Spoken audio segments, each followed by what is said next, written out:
But there was always that idea that gender was a social construct, whereas sex is a biological construct. So there have to be only two sexes, but there can be any number of genders because obviously it's a social construct. Whatever society agrees on would have to go. What do you think about that? So just because civilizations have done it in the past doesn't make it a good idea. But recognizing that it did happen, we would make the argument that there's two sexes and two genders, and gender and sex are directly related.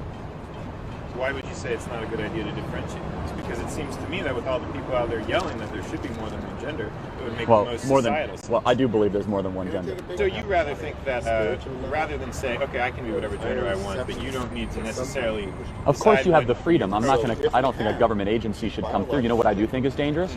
Adding a third, fourth, fifth, sixth, seventh box on a birth certificate, which is already happening in Canada. They're adding a non-binary box in Canada for gender. I think that's wrong. I think that's morally reprehensible. Now, I would disagree on morally reprehensible, but I think that is actually. Do you want me to tell you why I think it's morally reprehensible? Because children typically live in a state of confusion. Would you agree? They're trying to understand language.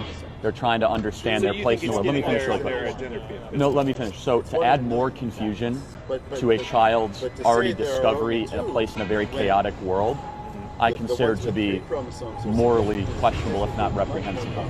It is society's, parents, and communities' right to try to guide a child to develop into a chaotic world. To say to a child, oh, you can choose whatever you want to be, that's adding more chaos into a child's life that will only lead to suffering. So let me give you an example. So in Oregon, without parental consent, at age 15, you can have the state pay for your sex realignment surgery. Do you think there's something wrong with that? Yes.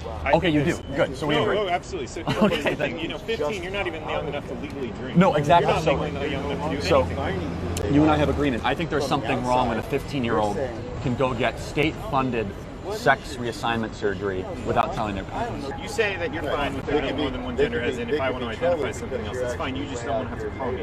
And I think That's correct. That's a fine point. But if I were to identify as another gender, wouldn't I think that your idea of two genders be a little offensive? It might. I mean, it would be no more offensive than someone having a religious difference or political difference. See, my opinion is rooted first and foremost in biology. Okay, but people find their political differences to be offensive also. No, that's okay, but I couldn't care less if people find my political differences offensive.